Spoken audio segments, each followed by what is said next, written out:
Pasi u dëmtua nga shirat e rrëmbyeshëm në nëntor të vitit 2023, aksi kombëtar Qafbuall-Klos ende nuk është rikonstruktuar.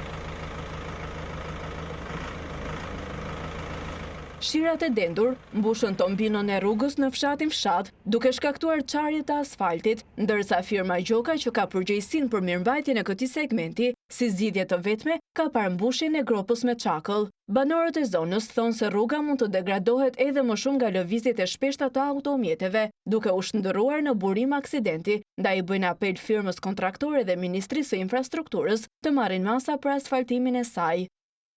Ka një vit që bëj këtë rrugë dhe për herë e shoh kështu në këtë gjendje. As gjysmë me dërguvi. Ishte domosdoshme sidomos në pikat kyçe ku ka dhe kryqëzime dhe ku koordinohen rrugët ndërmjet zonave, siç është Klosi apo zona këtij.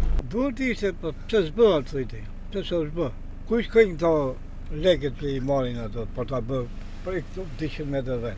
Banorët thonë se kërkuan që shtrimi i kësaj pjese të rrugës të bëhej në kohën kur po kryheshin punimet në rrugën e Arbrit, por nuk u mor në konsiderat nga institucionet përgjegjëse.